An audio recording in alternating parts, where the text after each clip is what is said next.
And I'm happy to see your faces. And I'm excited to know how many people are watching us virtually and will be watching us virtually as our programs remain online for future viewing for educational purposes. We all know that Pride Month is so much more important than just a festival or rainbow themed parties.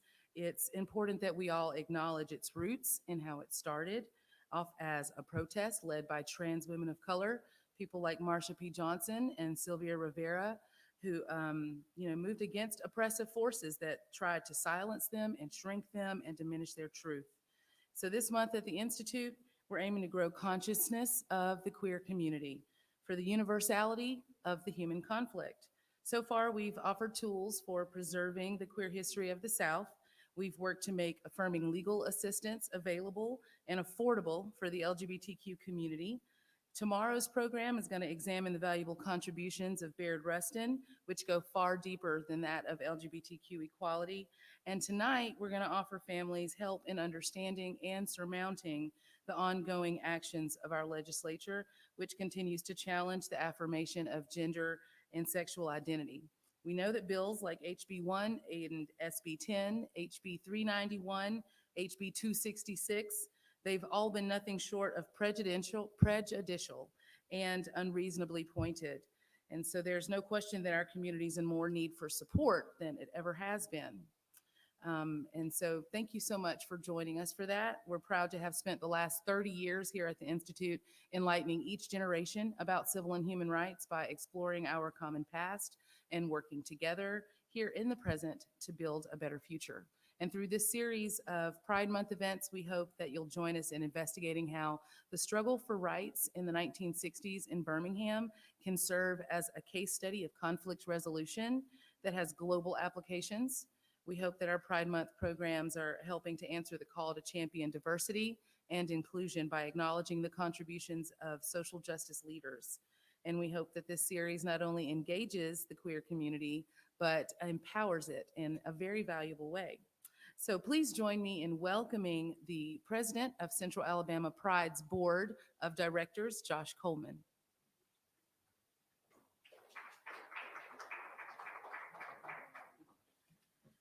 Thank you, Gina, and thank you to the Birmingham Civil Rights Institute for hosting this mini series. Like Gina said, this is Pride Month, and we are so excited to celebrate. We are celebrating our 44th year of Pride here in the Magic City, and this Pride Month mini series here at the Civil Rights Institute is a great addition to this month. What better place to be a good steward of courageous conversations other than the Birmingham Civil Rights Institute? I'm so excited and grateful for this panel and this discussion that we're going to hear today. And I thank you again, Gina and the Institute, for making this dream a reality. Thank you.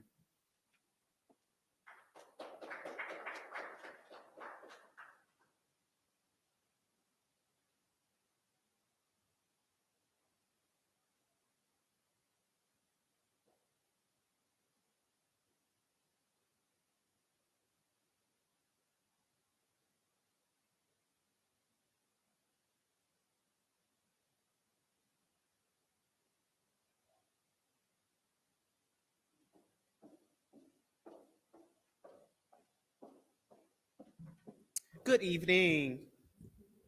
All righty, we got some folks in the room. I know we have some folks watching virtual, so we want to welcome you into this brave space. This conversation that we're having certainly is still needed. I am Carmarian D. Anderson Harvey. My pronouns are she, her, and hers, and I serve as your Alabama State Director for the Human Rights Campaign.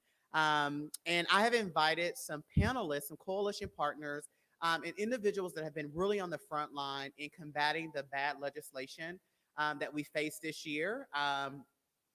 And I just want to preference that although we have received at least one injunction, that the work that we're doing is still impactful, and we still have to have conversations about it, and we still have to become more co-conspirators in order for us to keep the fight going so we can be a state of always just, we're just being very harsh to our residents here in Alabama. Particularly today, we're going to be talking about protecting our trans kids and their families. As you are aware, as Gina stated, during this year's state legislative season, we had an attack on anti-transgender bathroom bill that also included don't say gay language in there. And as well, we had an anti-transgender legislation that prevented our trans-identified youth.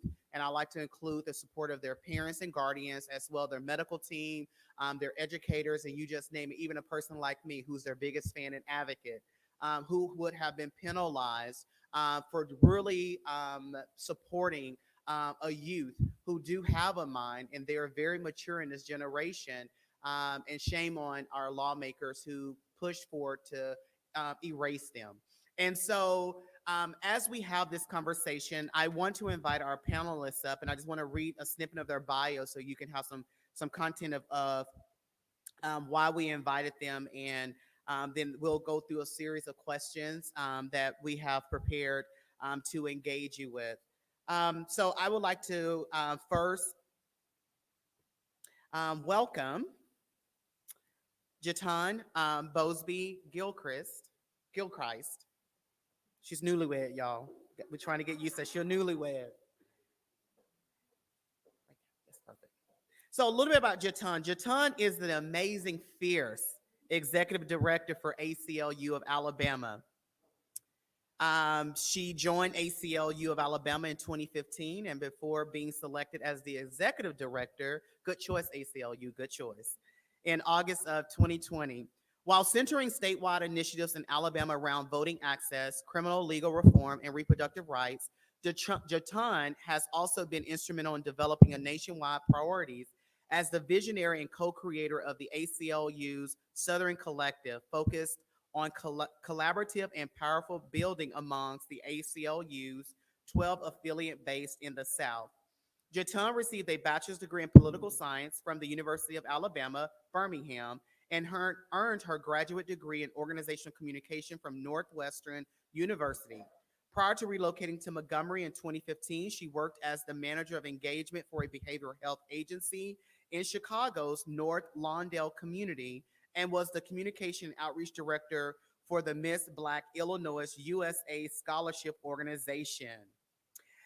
An advocate of community building, leadership, development, and equity, she is a TED Talk speaker, serves as the vice president for Renaissance House, Montgomery's reentry program for those firmly incarcerated. She is an alum of Leadership Alabama's Young Leadership inaugural class and a founder board member of the State Civic Engagement Table, Alabama Forward. Put your hands together for Jatan.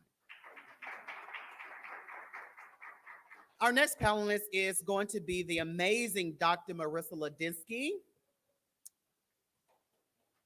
Dr. Ladinsky, her face should be familiar. She has been on the front line advocating for, as she say, her babies. Yeah, her kiddos, honey. All right, so here we go. This is Dr. Ladinsky. For those that don't know her, Dr. Ladinsky is an Alabama transplant from Cincinnati, Ohio. She currently enjoys her best life as an academic, general pediatric, and medical educator in Birmingham, Alabama. Here she wears several clinical educational advocacy hats focused on health equity for vulnerable population. In addition to care for medical fragile NICU graduates and pregnant women facing substance dependency, she created and co-led the Deep South's Other Gender Clinic for Youth. She discovered a passion for good trouble through policy engagement, dealing with the legislators who would see this care criminalized.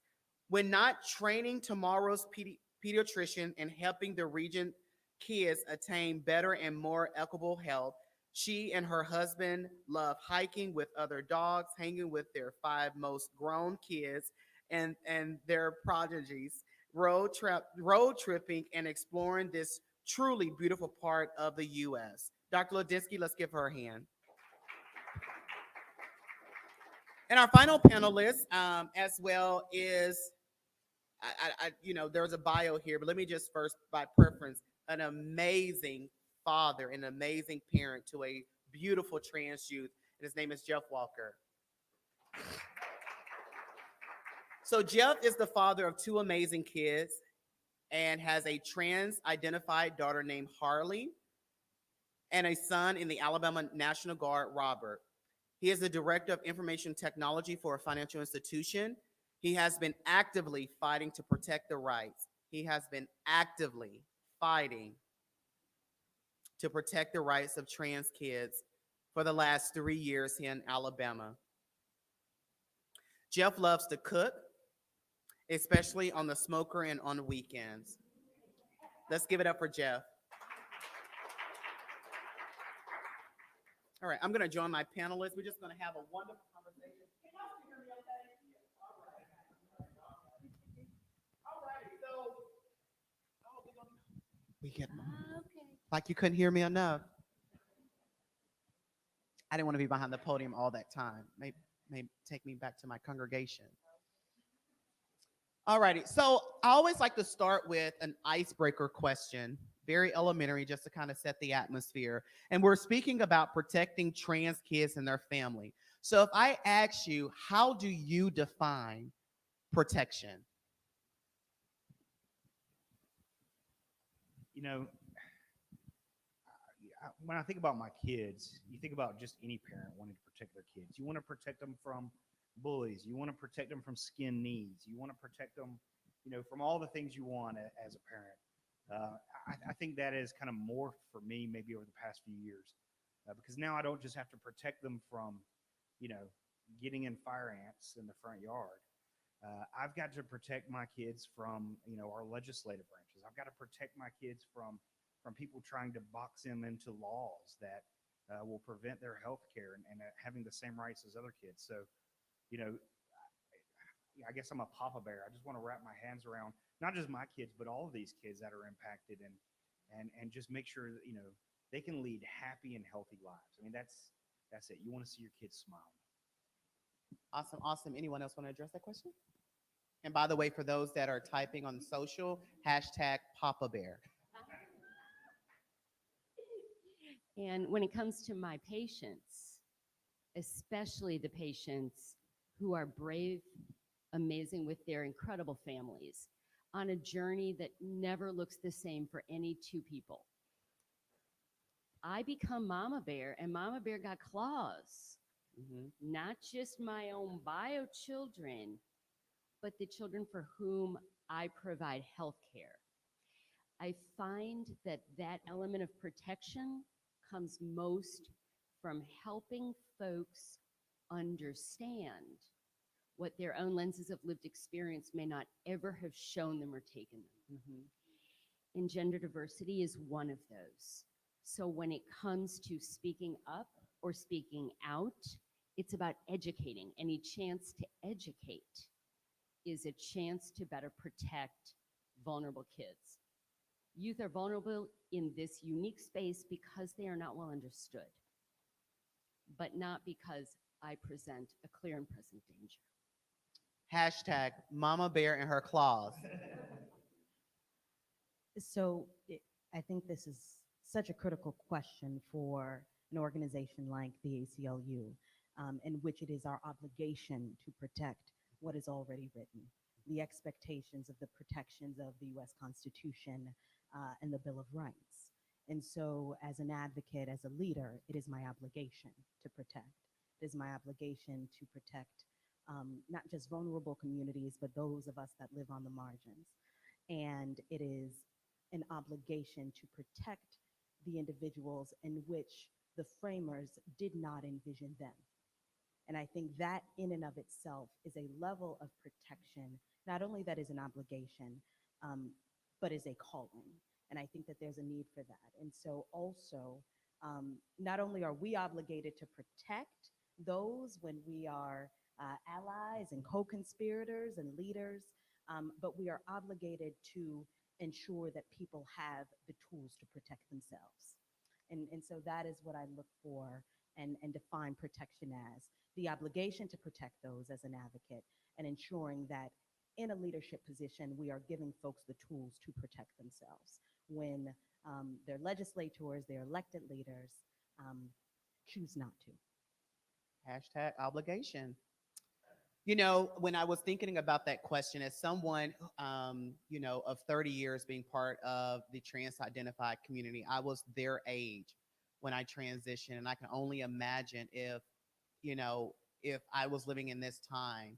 And when I think about protection from someone that's part of the community, my definition is very simple by just saying that protection comes with when you can see me, when you can recognize me, when I visibility, educated, all of those things. And so what we saw this year was a blatant attack on our youth of trans experience because they were not willing to accept what they saw, which is the truth, which is reality, which is not, 40, 50, 60 years ago, which is really not even what's written in the Constitution, if we must go there, since, that was brought up, but protection.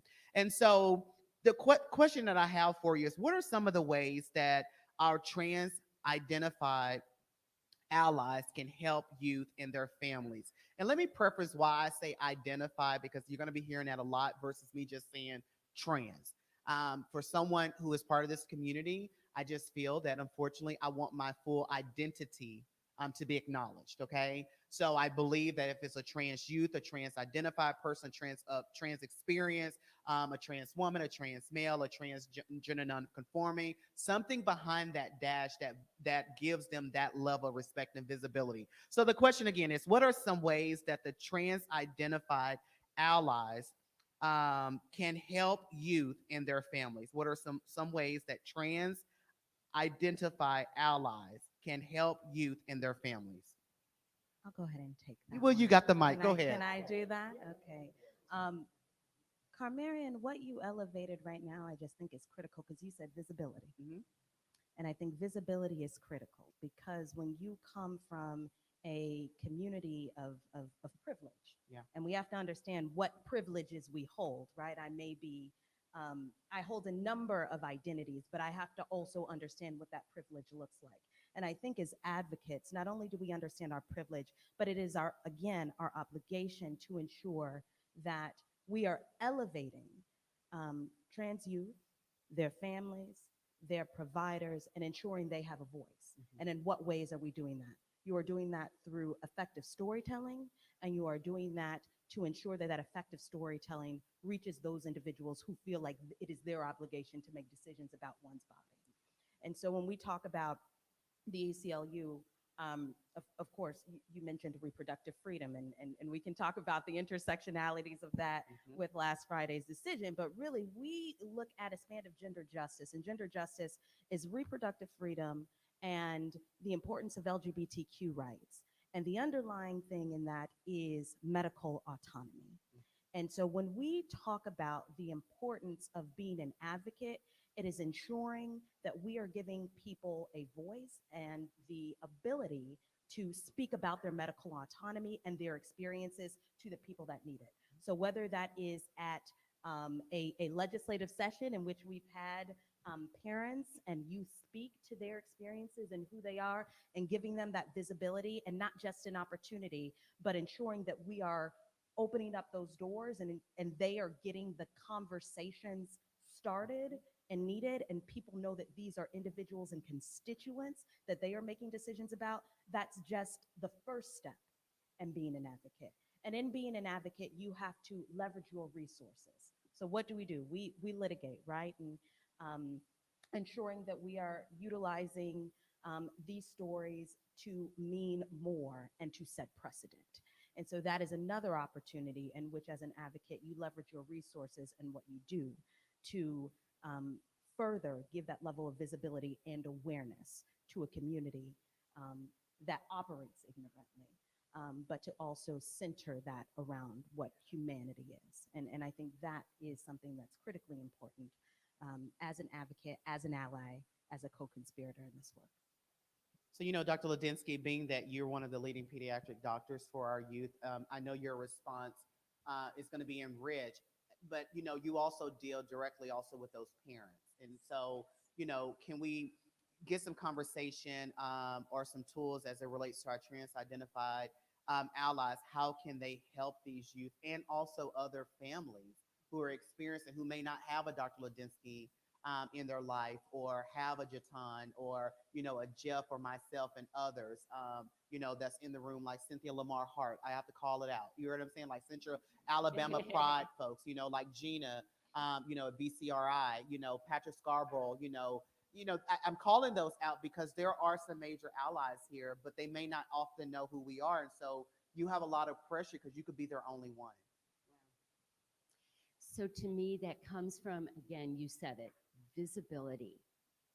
How can we enhance visibility as well as impact education? The ignorance comes from so many people. Statistics show us that only about 25% of Americans, period, throughout the entire nation, have known a youth of trans experience or a gender diverse youth and their family and their journey well enough to have seen what that journey could look like and who kids and families really are. So that's where we come in empowering others, enhancing visibility, filling in gaps. Over the last 6 years, pediatricians around the state have learned and begun to understand more and more and more about gender diversity, gender diverse identities, and gender dysphoria, because they're often the first line that families may turn to. And they know that I will not take the answer, "We didn't learn this in medical school." That's not acceptable. That means we're going to work together to better understand that. And it starts with the simplest element. Gender diverse kids are kids, period. Their parents are parents. And it flows from there.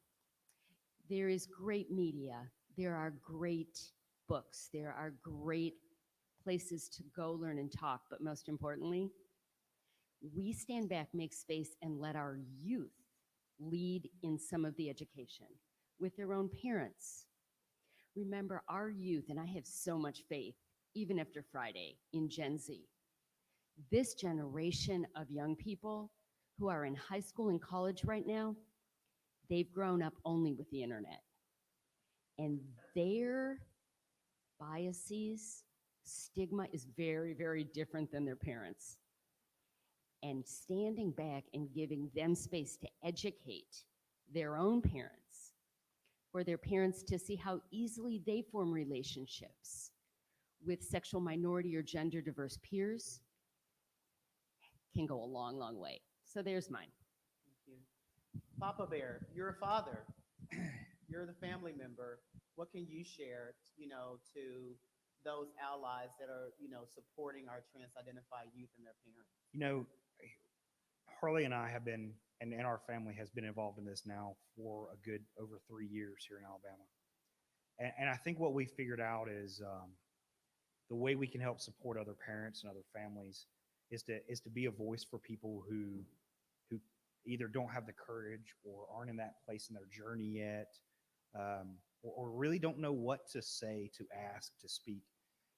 We got asked, it was just happenstance. We're a member of our local PFLAG group, and we had someone reach out looking about 3 years ago to someone from the media to talk to someone who had a trans youth. And we did that first interview, and shortly thereafter, we figured out, wow, we got a lot of response from that. And I think the way Harley approaches it, my daughter, and the way we've kind of approached it is just being there for other people. I've had countless parents reach out asking, where do I start? Or what do I do? Where do I go in this? And I never turn a parent away who has questions. And I know for Harley, she's got a lot of kids in this community that she has interacted with nationally and here in Alabama. And I know she takes the time to talk to them too, and maybe give them resources. I think that may be one of the biggest things we can do is just be there for each other, right? Which is pretty basic, you would think, and just reach out and give people a helping hand. I know it really helped us early on in our journey with Harley when we did find our local PFLAG chapter and figured out we are not alone in this. And I think we take that and then try to pay it forward in spades, right? how do we take that and help other parents? Thank you for lifting up PFLAG on that. So shout out to our Alabama chapters of PFLAG. They do remarkable work. Some of them are our coalition partners. And we thank you for creating that brave space for families to be able to really get what they need from other families. It's a getaway. And you get refueled by being with, those individuals that support you. Jatan, you said visibility. Dr. Ladinski, you said visibility. You also said some other remarkable things such as trans youth are youth. Trans-identified youth are youth. Families are families. And we no longer, as medical providers, not me, but Dr. Ladinski and her team and anybody else that have that acronym and paid all that money, you understand? And if it's your passion, is that if you didn't get it in school, it's still no excuse. Lifelong learning is so important in medicine. And so I appreciate you lifting that up. And thank you, Jeff. I know you personally, and I know how you have brought other family voices who were either not able to be there, not ready to share, their own story. And you kind of have been, that liaison for other families. And so we really appreciate you for that. When I think about being an ally or a co-conspirator, one of the things that always is very elementary I like to say is that a powerful ally will even also correct folks in your own circle. It's one thing to show up and show our solidarity, but is there much work being done when you're not amongst everyone who is rallying for the same cause? And so that's very crucial when you see something that is derogatory or not appropriate for our trans-identified youth and their family on social media. Do you have the courageousness to actually call that out and offer an educational, context to it? That's an ally, in my book. And when you do show up for those that are allies that know that they have privilege, when you're showing up, because you use the word privilege, showing up with privilege, how can that privilege also be adopted for those that don't have privilege, like our trans-identified youth, like our, minority members of our community? How do we stand behind them and support them and let them also feel how it feels to lead the way, okay, with support from us? And so there's so much that we can continue to do, and we have seen that show up. So thank all of the allies. I immensely appreciate all you allies, co-conspirators. We saw that this year, last year, and the year before. You showed up at the State House. You came out to rallies. You did our action alerts. Other families showed up and said, how can I be a voice? Who can I write? Who can I talk to? Let me also thank our courageous trans-identified youth. Amazing voices. People like Harley, who went and had a closed training session with the House Democratic Party or whatnot.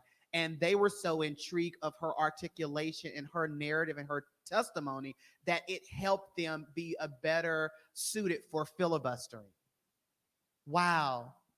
Our youth are youth, and they have gift and they're powerful. So that leads me to my next question to the panelists. How should we educate folks who aren't knowledge about the transgender issues that we're facing here in Alabama? Now, granted, we're seeing this pop up everywhere in most states in the United States, but this is our home. Can we talk about our home, our Southern hospitality, where we cook with grease and butter at the same time, and it sure enough is good?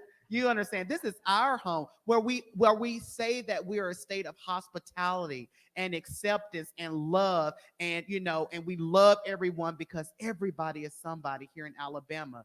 But I'm afraid that our trans-identified youth and their family might feel a little bit differently based off what we experienced these last 3 years. So how should we educate those folks who aren't knowledgeable about transgender issues here in Alabama? I think this was another one that was really frustrating for us, especially during this year's session. We got the opportunity during Harley's spring break. She talks about this a lot. All her friends were at Disney or the beach or wherever. We were in Montgomery, and we were lobbying to try and prevent the bills from being voted in this year. But she got the opportunity to talk to the House Democratic Caucus, which was just an incredible opportunity for, at the time, a 14-year-old girl at the time.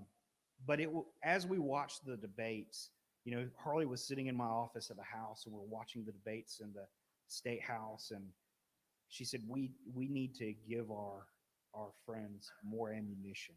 How do we make them better, right? And we've talked about that more than one time. How do we better educate the people on both sides? I think one of the things we try to do, we never don't talk to someone, right? We are always willing to talk to someone. We always say if we can change one heart, even if we've talked to 1,000 people, we've done one thing, right? Because that infection will spread. So that's one of the ways we can do it. I think opportunities like this are great. Get more people involved, more people watching to understand that these trans voices are meaningful, and what it means to be trans, and what it means to be the family of a trans person. We've just got to continue to do more of it. I will say, when Harley came to us and said, "Hey, parents, I think I identify as trans." As a dad, I had no idea what to do 5 years ago, right? But I reached out. I got help from other people. I started educating myself, and we've got to continue to do that for others, both who are directly involved with trans-identified people and those who they're a part of our community, and so we should do more to educate everyone. And taking that education line, you've done this with me. I mean, Jeff and Harley have been with me as we've met with, worked with, and let house leadership and many folks give this a face. And there are no two trans-identified people are the same face or are exactly alike. Just like no two people who identify in any way are alike. But giving them the face of an incredibly articulated, a very, very well articulated young lady, and a dad who's a dad that they can relate to, can go a long way.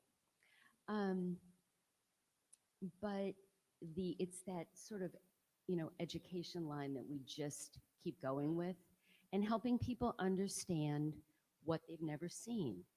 When I work with folks in audiences that are not medical or that are not at all around the LGBTQ community, I'll give them an analogy that they can identify with.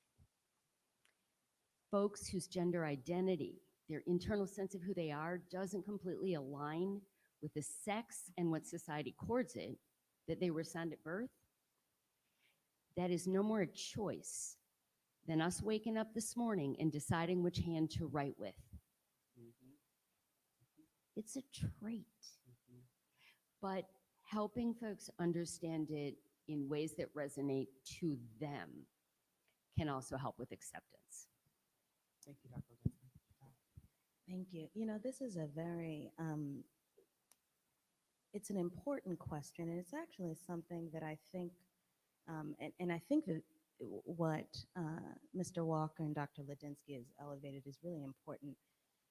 But I also have to keep in mind, and this is something that I've learned in my, not just analysis, but in conversations, there are trans youth that are dealing with things that do not look like something that folks are comfortable with.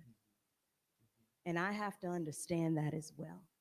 There are individuals and populations of youth that are displaced, that do not have the support systems, and do not have what we may identify as the infrastructure to have them have the ability to have these conversations, right? And get in front of legislators.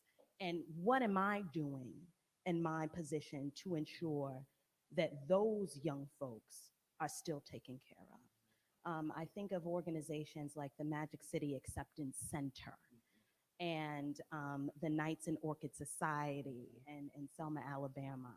And I think about, well, what is going to help this conversation? And what I am realizing is that we have to understand that it's intersectional. The West Alabama Women's Center that provides abortion and reproductive health care also provides hormone replacement therapy. Selma, Alabama is the heart of the civil rights and voting rights movement. And it is also home to a Black trans-led organization that focuses on Black trans rural youth, right?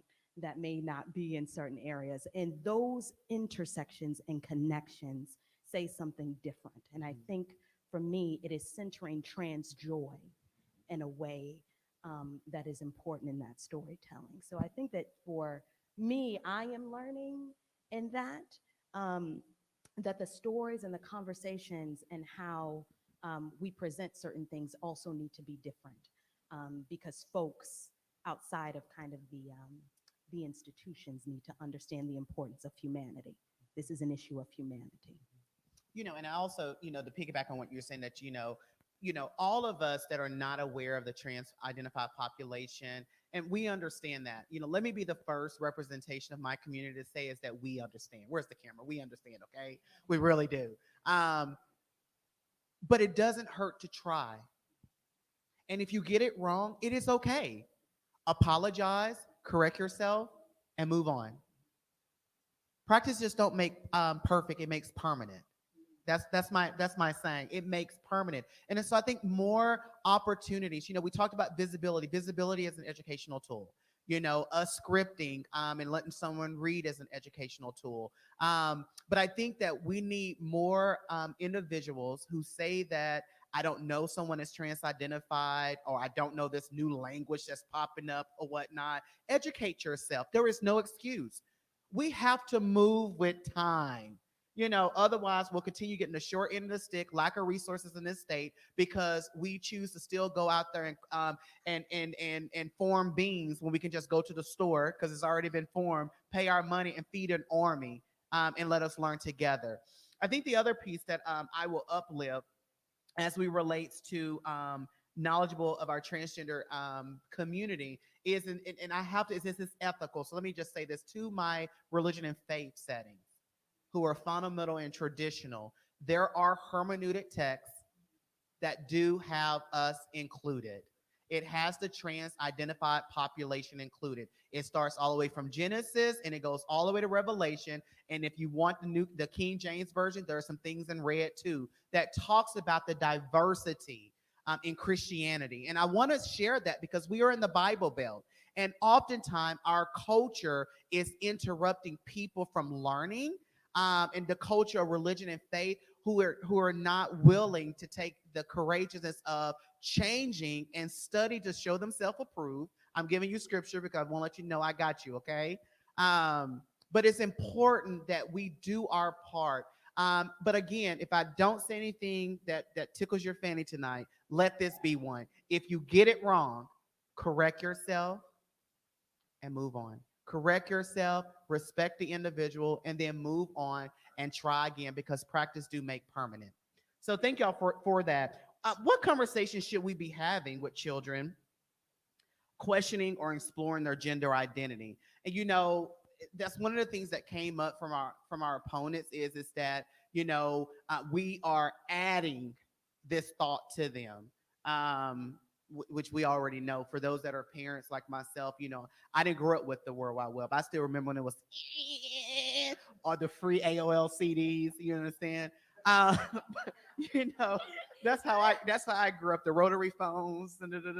So, but what type of conversation should we be having with children who are, and I would like to say children and our young adults and our teenagers, that are questioning and exploring about their gender identity, and even like to add sexual orientation. Oftentimes, what happens in some communities is because there is no language to define their gender expression, then they'll come out as a sexual orientation, which, we know those are two different things, but in some household, it is the same thing. So what would you say to children, youth, and teens? Yeah, so this kind of hits home, right? Because I think this is the journey we were on.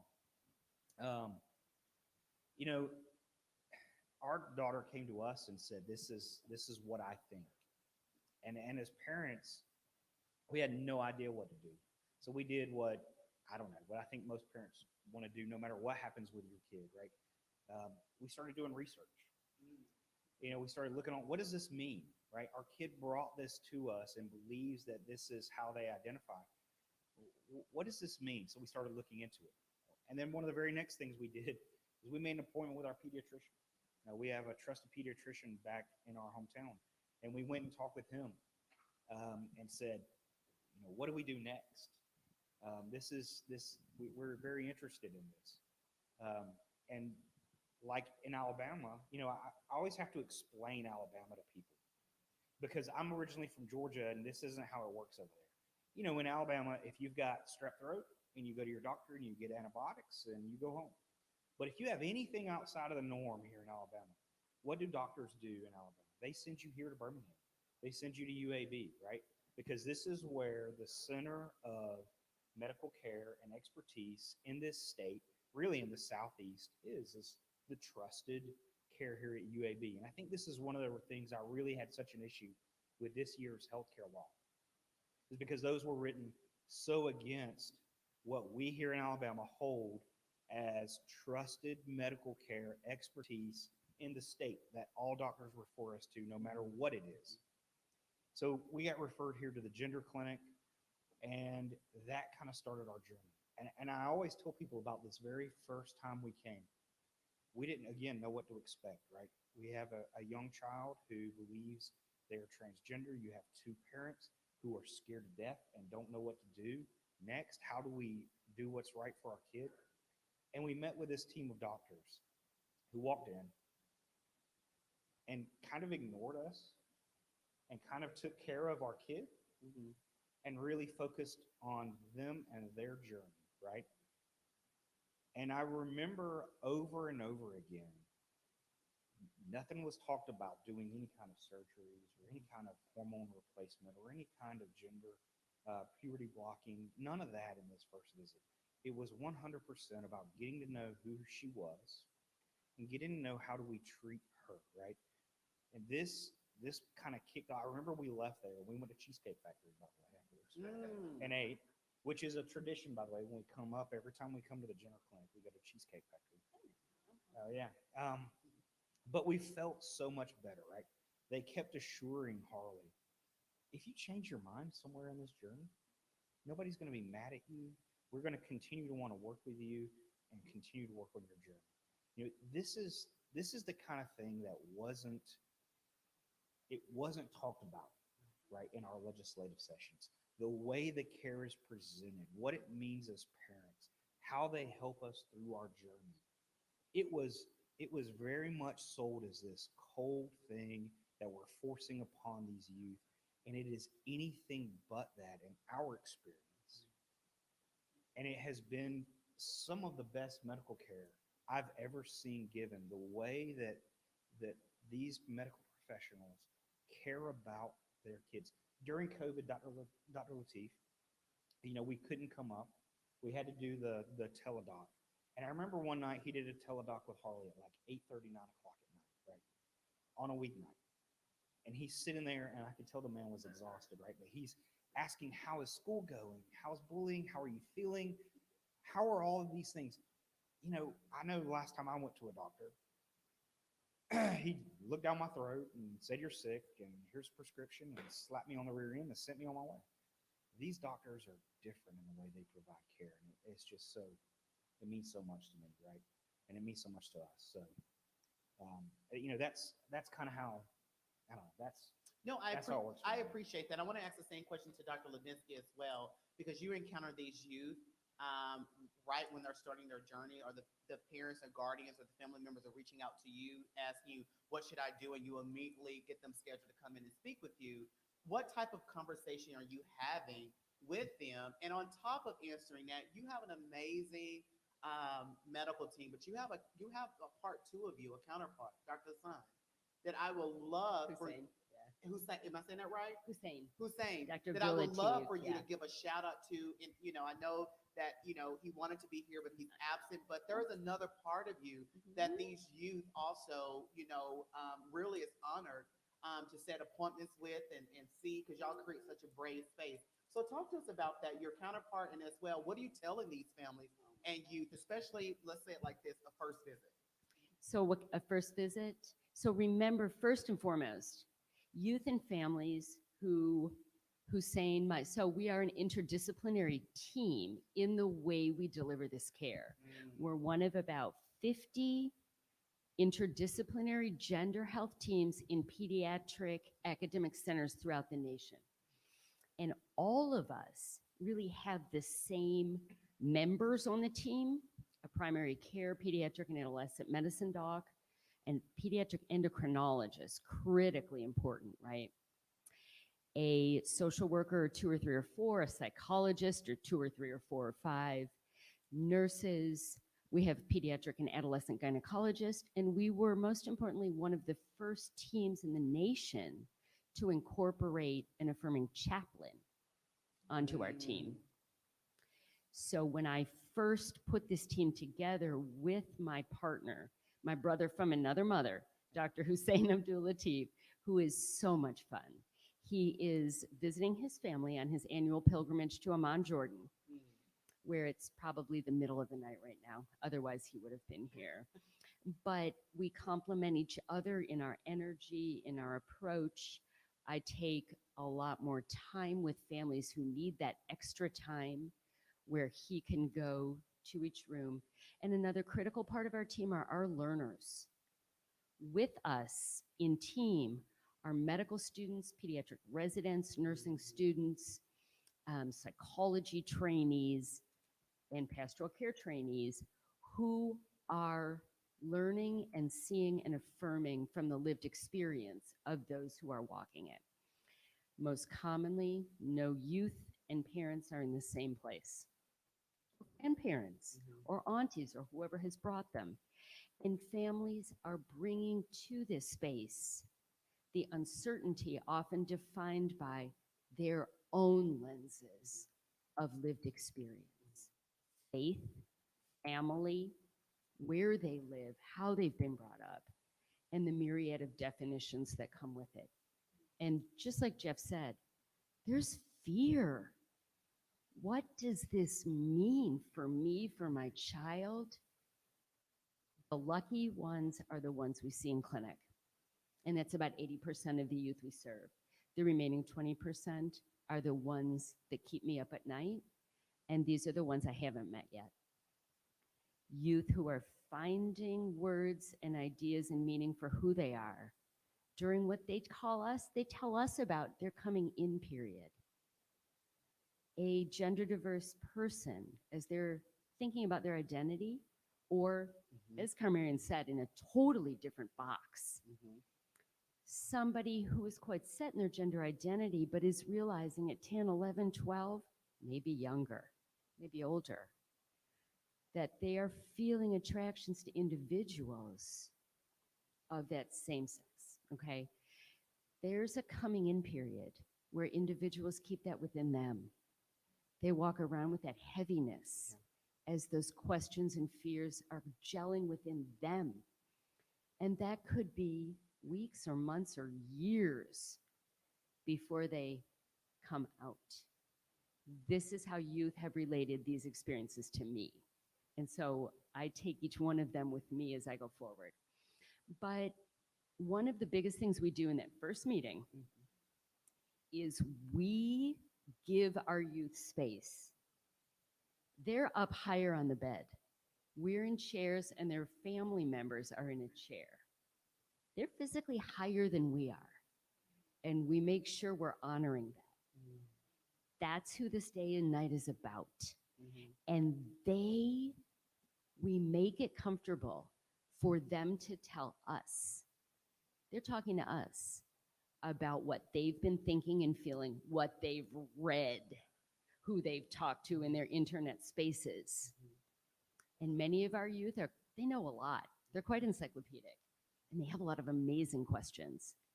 And if we're doing our jobs right, family are learning and growing in those moments. And you'll often hear from parents, I had no idea they knew that much. Youth are asked if they have a name that they prefer, we call them. But families see on their youth's faces what that looks like when these doctors who've never met them use the name with which they identify. And these may be looks of joy or happiness that these families haven't realized in that moment, they haven't seen in a long time. So that's sort of what a first visit looks like, and no two are ever the same. Awesome. I want to ask Jatan, you just saying quick, we're going to have a little fun, okay? We're going to have a little fun. This is check the temperature. How y'all doing out there? Video land, y'all good? Okay. Just a little fun. I mean, you know, you were a fierce executive director with ACLU. I love working with you. We work so well together, HRC and ACLU, from a national and statewide. But I want to tease you a little bit, but I think this is relevant. I want to give some visibility, and I hope you're comfortable with this. Our youth who are exploring or questioning that are Black and brown have major challenges. And I know you're a newlywed, and so I'm speaking twins in your life, okay? One-stop shop. I'm speaking twins in your life. In 12, 13 years from now, if one of those babies come to you and say that they're questioning, they're exploring, as a Black mother, a Black family, how do you have that dialogue with your children, with your husband, with your family member? Because also we forget, it is a cultural thing. I know you see it often, Dr. Ladinsky. I know there's parents that reached out to you, but oftentimes spaces to affirm our trans-identified youth are not always heavily Black and brown individuals. What would you say? How would you advise? You know what? I think that this is a perfect opportunity to tell an honest story. I remember quite a few years ago, I came from the space of public health, as you know, Carmarian, and in the space of public health, when you, for me, LGBTQ rights, HIV rights were interconnected, and before I had vocabulary for centering and what that looked like, I was immersed in community. And I remember having a conversation with a friend at the time, and we were discussing queer youth specifically. And I was like, but I don't know how I would react if my child's identified as, if they came to me and said that they were trans. And a friend of mine, queer Black men have always been foundational in my life, not just as friends, but as teachers. And I remember my friend said, Jatan, how many trans youth have you met? And I said, well, I don't think I've met more. He said, do you work with them? I said, I don't. Do you know how many of them are displaced? I said, I don't. And he said, do you know how many of the Black ones are displaced? And I said, I don't. He said, do you know how many of them commit suicide? And I said, I don't. And he said, right now, based on this conversation, I'm the only one that knows those questions. And it would be incumbent upon you and the work that you do to make sure that you are asking those questions before you make those assumptions in those statements. And he was very pointed with me in that. And I always say that it is a privilege to be corrected. It is a privilege to be corrected because individuals, particularly impacted individuals, are not obligated to do that, because that is a heavy load. And I will always remember that conversation. And it changed my frame of thinking and mind even before I stepped into the ACLU. As I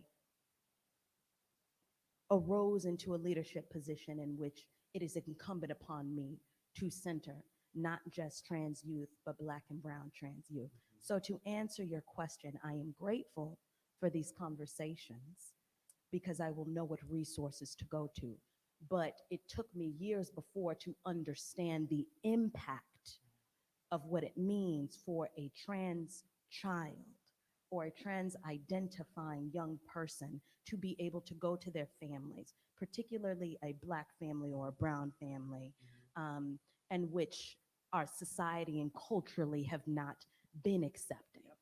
And the conversations that I need to have as a Black woman and knowing historically what that has meant as far as being denied rights and protections.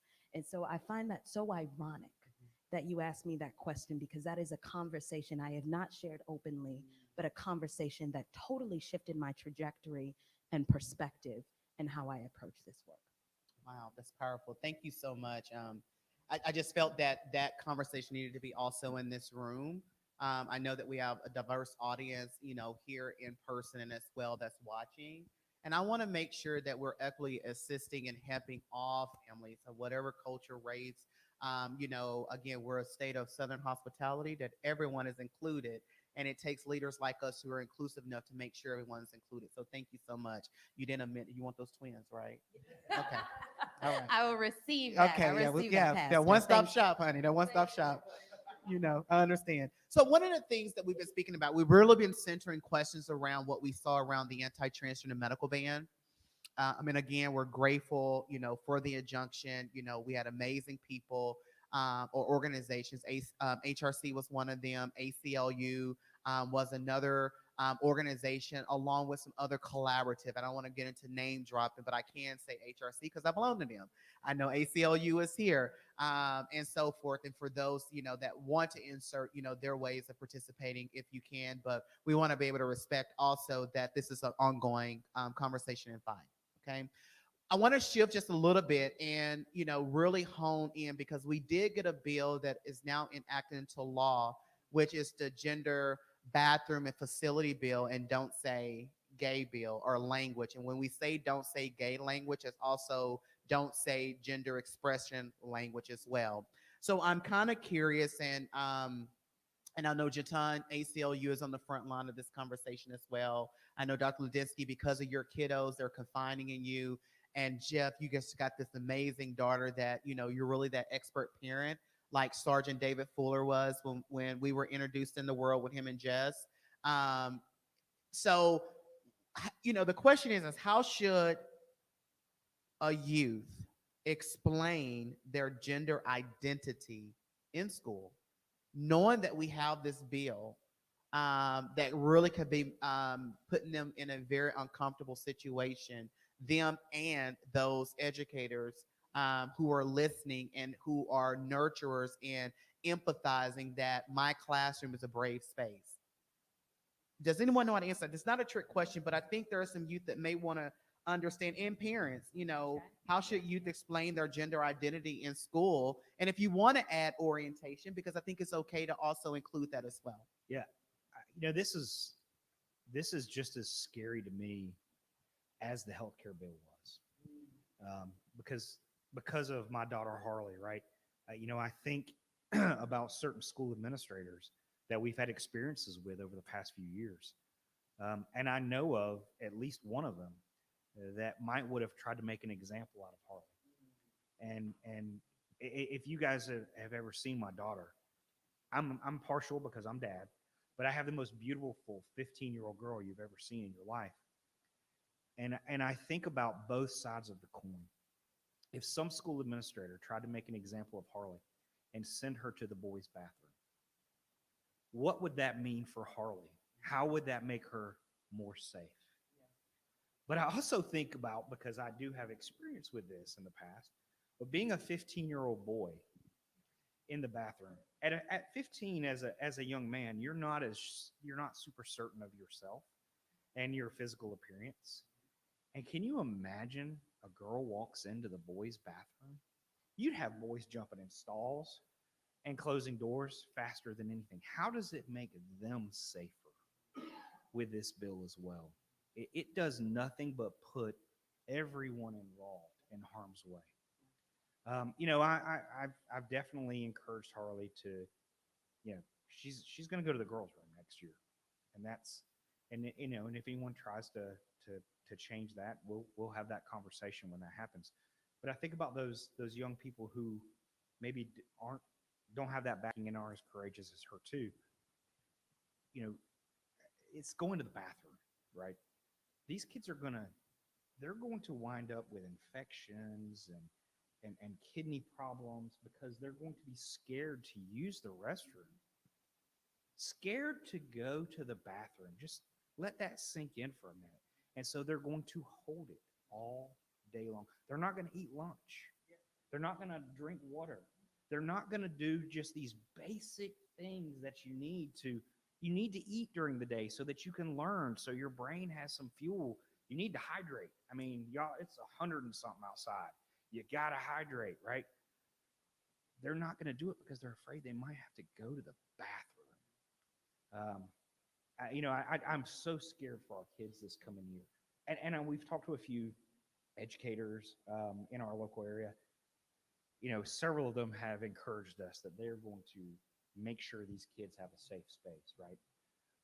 But there's always going to be that one, that tries to make an example. And I'm really worried about that for all the kids here in the state as we go forward. We're in uncharted waters, and it doesn't feel good. It feels uncomfortable. For me, as Mama Bear with claws, and my kids who will be coming back to school in August, we have 3 sections that comprise 2 laws that involve Alabama schools relative to trans and non-binary youth, right? We have the one that's a part of the healthcare bill that was not my verb for this year, enjoined, meaning an injunction was placed on. So while Judge Burke did listen to science and fact and testimony and thought with the head of a judge and the heart of a parent and saw truth, our being granted that injunction where all of this region's kids can continue the evidence-based standard of care medicine to which they are entitled, that is an example of speaking truth to power. And we need to know, y'all don't give up, ever. We got it. So with the second half though, teachers and anybody in the school to whom a youth discloses such identity is supposed to be legally mandated to immediately notify the parents. That can do severe harm. Yeah. That's number one. Then we have HB 322 now law, where all children in public schools, all youth, must use the bathroom, restroom, locker room, or a single gender neutral one that aligns with the sex on their birth certificate. The second part of that is the very vague elimination of discussion in any way, grades K to 5, relative to LGBTQ or gender diversity. In all 3 of those sections in the Alabama laws, there is absolutely no clear-cut penalties for someone who violates such. There is no clear-cut statements of whose responsibility is to enforce this, and to whom is the school system accountable to. For many, many educators, this violates the ethics of their profession, and they will be the first ones to stand up and say so. So it is our hope, it is our prayer that school system superintendents are given a little bit of clarity, but if not, we're more than happy to help them with that, called human rights. Basically, our kids and families were tossed into the middle of political wedge bills. The Alabama legislature and folks that sponsored those bills, honestly, I don't think they care if they're enforced, how they're enforced, or that they're enforced. So what are the next steps? And I am at a crossroads of a question I cannot answer, but I'm more than ready to join forces for my kids because these claws are getting long right now. So I'm going to talk to the greatest mind ever. No. The intersection between Yeah, legal yeah, rights and yeah, human rights yeah, yes, when there isn't yes, a clear-cut answer. right. And so, Carmarian, if I could just speak to what Absolutely. Dr. Ladinsky has said. And I think that this is important for us to understand. When we talk about all of these things being intersectional, we have to think about the framework of white supremacy as a power structure against the most marginalized communities. And that means BIPOC communities, that means LGBTQ communities, across gender, across race, across economic class. And these bills specifically are intentionally vague for the means of that power structure. And oftentimes HB 322, SB 184, these bills particularly, and thank goodness for the vehicle for um, federal lawsuits that is increasingly more difficult because of a regressive federal judiciary. But this is the means by which we actually do advance our civil rights. But it is at stake. And so, what does that look like when the legislature and the courtroom is no longer a vehicle for you to get the necessary protections that you need? And I think that this is part of the conversation because it is this. It is the groundswell of the collective that really enacts the change. It is the mobilizing around that. It is the conversations. It is these young leaders. It is these Gen Zers that understand and that are encyclopedic about who they are and their identity. And that is what shifts. And unfortunately, what we are seeing now with the overturning of Roe and what we will well may see with Obergefell and how that will permeate across the spectrum of the anti-trans bills that have been really prevalent across this country, not just in the state of Alabama. What does that mean for youth? And truthfully, it is going to take this collective body. It is going to take the parents and the physicians and the advocates and the allies to really collectively be able to help shift that conversation. Because right now we are waiting on bated breath to see what this injunction does, right? And that means, and a federal injunction is a pause. So what you do is you pause it, you stop it for now, but that truthfully does not stop it for in perpetuity. And so we have to make sure that we are aware of what this means and how we move forward collectively to ensure that we are protecting these youth, these parents, these families, and these healthcare providers in this critical work. Absolutely. And for those that are listening and need more guidance, and I think also legal guidance as it relates, and thank you, Dr. Ladinsky, for offering, that there is a legal, but there is also an ethical obligation as well. And so I encourage you, here in this state, we have remarkable, attorneys who can possibly assist and answer those questions for you. We got ACLU Alabama, we have HRC Alabama, we have full-fledged attorneys as well, and legal experts. We have Maynard Cooper and Gale, and there are so many other that you can reach out, to get those questions answered. We want our youth to know when they go to school, outside of what we're seeing on the news of them, the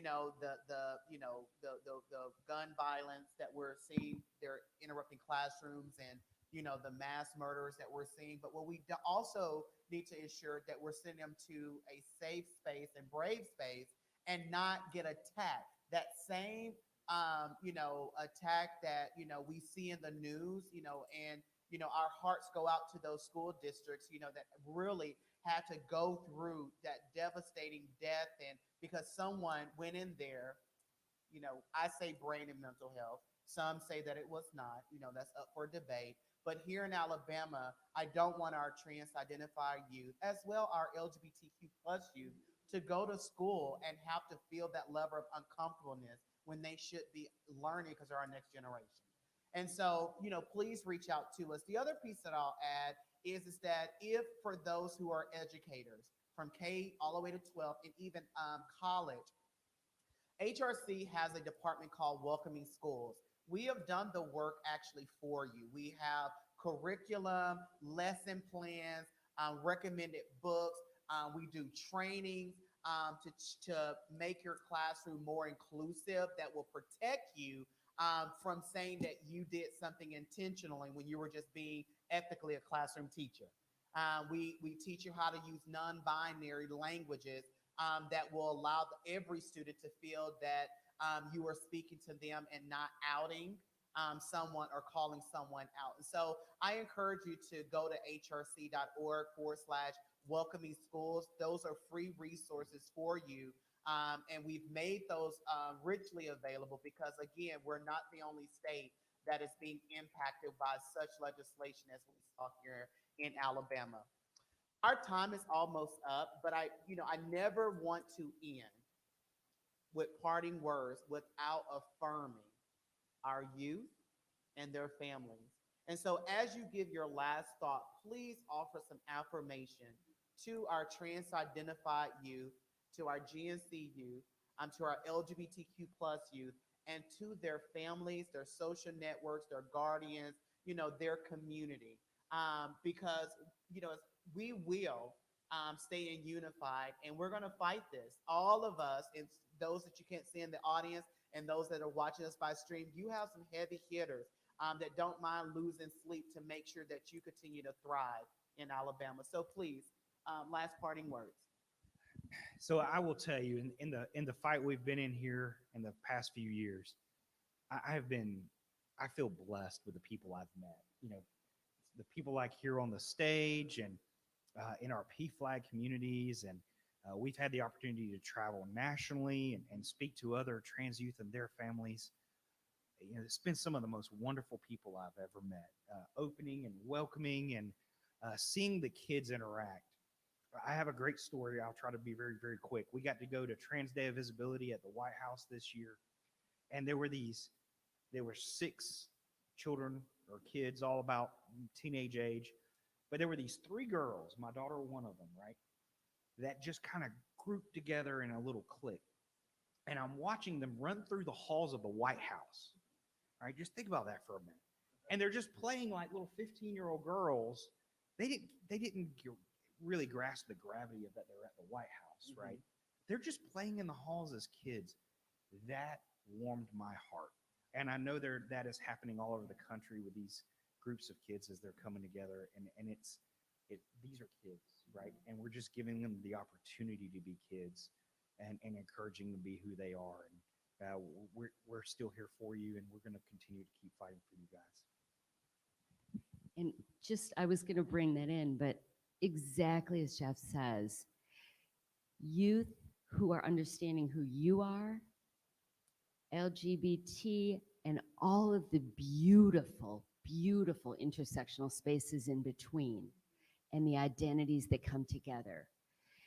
I tell this to my patients because I've lived in many parts of the United States. I have young adult kids that have gone to college in many parts. Y'all need to know and to never forget that this nation does get you. This nation does see you. And this nation does have so many places and spaces for you. Universities and colleges around the country have had gender-neutral dormitories where you simply choose your roommate, regardless of what they may have been assigned at birth or who they love. That is the majority, not the minority. Most importantly, don't forget that right now, and I don't have any skin in the game, but you have a presidential administration that sees you, gets you, and is fighting for you. There are executive orders that came out recently in response to this that may very much help us better educate your educators as we get closer to the start of school.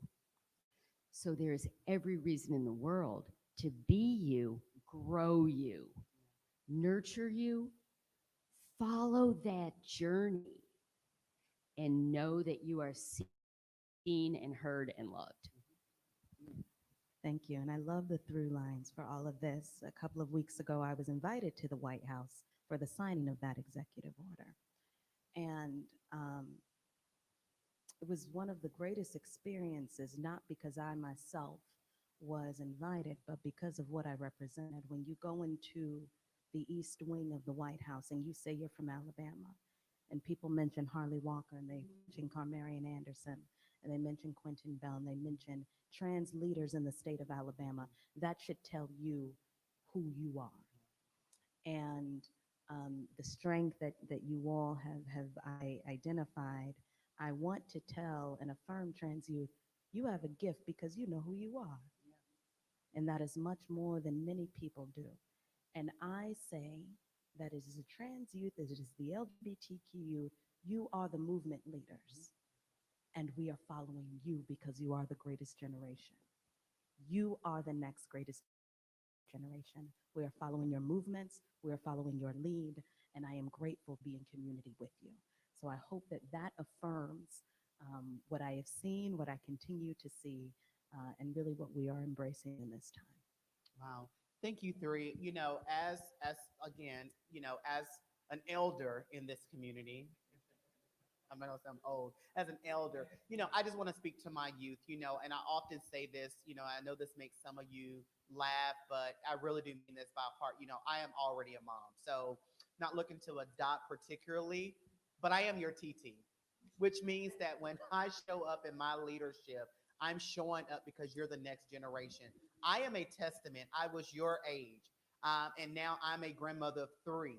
And I want you to know that I have you in my leadership in mind when I am going back and forth from Birmingham to Montgomery, walking the halls of our state house, meeting with the parents and the doctors and my other colleagues that's in the fight of equality and inclusion for the state of Alabama. We take you in mind. Know that you're wonderfully and created made, that you do have purpose. And to the parents and the guardians and the family member, as a parent and as someone, who had to grow up with rejection, and thank goodness that was overturned, because love conquers all. Love does win. Think about what our roles are for these youth. We are here to protect them. And that means sometimes we may not understand where their minds are at. So active communication and loving on them. You are the biggest advocate to affirm them when they leave the house. So when they return, they will want to come back to a place that has been created brave and safe for them. So I want to encourage you that we spoke about a lot today. I encourage you to share. For those that are watching this online, share this. This is another tool to educate. We were mentioning earlier about a couple organizations that we know that are doing some great work for the trans-identified community, particularly our youth, as well as for the families. And I just want to name a few in no particular order. And if I left any out, drop them in the chat box so the world will know. But we've been mentioning PFLAG. There are chapters all over Alabama. I encourage you to go to PFLAG's national website, put in your zip code. There's Trans Family Support Services that are here in Alabama. Headquartered, I believe, is in Huntsville. In Mobile, we got PRISM group down there, PRISM United with Corey. A wonderful group for those that are in South Alabama. We have Magic City Acceptance Center here in Birmingham. That is doing remarkable work. And I have to do a plug in for Magic City Acceptance Academy.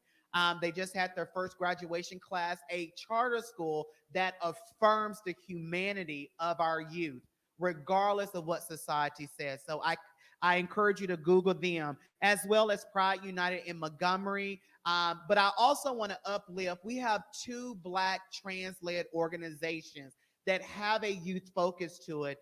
And you mentioned it earlier, Jatan, in Selma, Alabama, we have TKO, the Nice, I always do the acronym, the Nice and Orchid Society. That's Quentin Bell, who is doing remarkable work, not just in Selma, but in Huntsville, pops up everywhere around Alabama. Wherever we show up, Quentin is there. I encourage you to Google them, get involved, donate to them. And here in Birmingham, we have Take Resource Center, which is led by Darrenisha Duncan Boyd. And let me correct that, Mrs. Darrenisha Duncan Boyd, who is doing remarkable work here in Central Alabama for the trans-identified youth and those adults, particularly those that are Black and brown. And I'm dropping those names because even though you have me as a statewide and a national organization, HRC, ACLU, our grassroots organizations have been on the front line with us.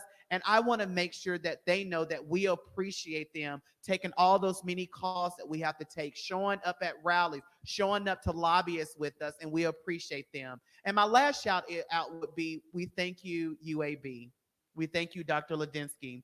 We thank your team because you are giving our youth hope and life. And we thank you for being on the front line combating legislation. We really appreciate that. The fight will continue. And so as we adjourn from the stage, I want to introduce you to a remarkable human, Dr. Sarah McCarthy, who is at UAB School of Medicine. Let's give her a round of applause as we transition.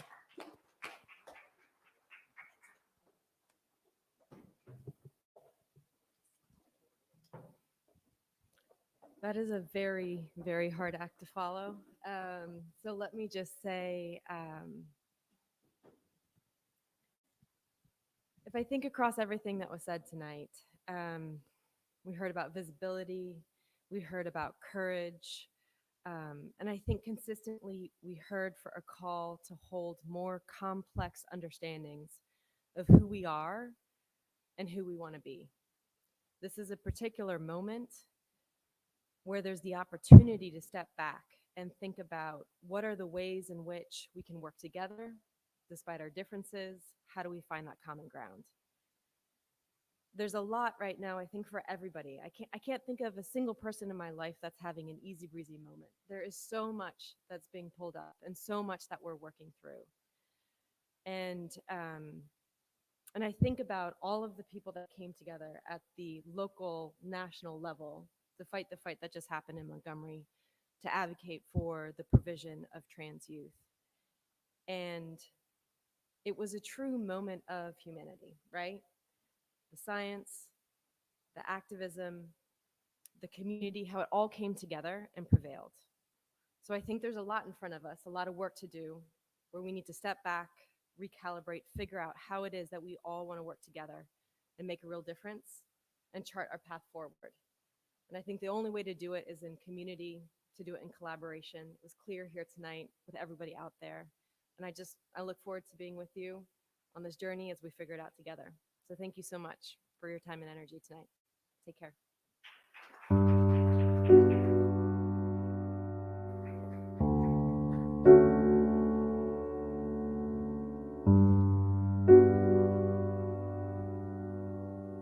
Thank you all so much for joining us for this valuable conversation. I hope that you got some great tips that you can take back with you. And to those of you who are watching us online, thank you for joining us. And I hope you'll share this program. It will remain on BCRI socials in perpetuity. So you can always find it at BM Civil Rights at YouTube and on Facebook. And everyone can relax. And we're done.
Thank you.